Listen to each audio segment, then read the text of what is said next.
Hello there. Employee engagement has quickly become the holy grail for organizations in the 21st century. Most of you have probably read numerous articles about it, and nearly everyone that we come into contact with tries to measure it. But why? How? Now let's take a look at what the typical employee looks like in an organization. Let's start off with the actively engaged employee. Remember, these employees display the extra discretionary effort.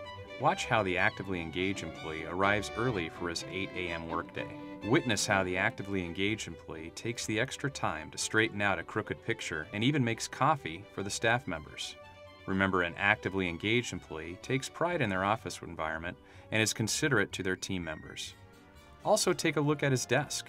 It is clean and organized, which allows him to be ready to work right from the start. In fact, most actively engaged employees have their day already planned out with a to-do list.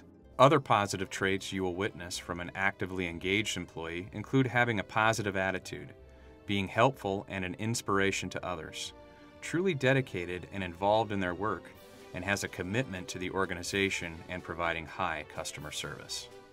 Now let's take a look at the ambivalent employee.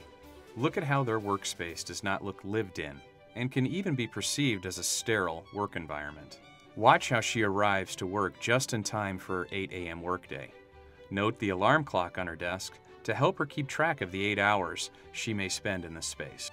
Oftentimes, ambivalent employees do not have the sense of urgency during the workday and can excessively waste valuable time by walking around and talking to others about non-related work matters. At times, they appear inconsistent in the amount of work and the quality of work they produce. Furthermore, ambivalent employees do just enough work to meet the goals of their job description. For the most part, ambivalent employees do quality work, but rarely volunteer or exert that extra effort if they do not have to. More often than not, ambivalent employees will not stay past their regularly scheduled shift or provide that extra discretionary effort.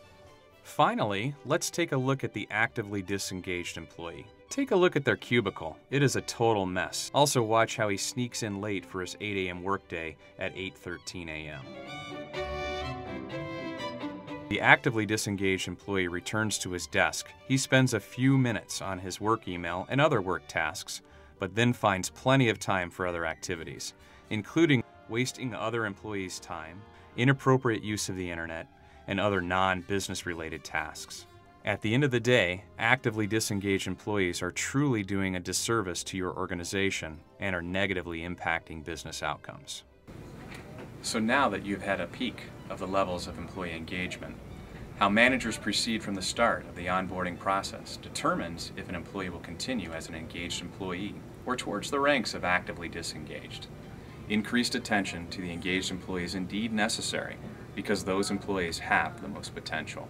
So, how do you effectively achieve engagement in industries where high turnover is expected or in hard financial times?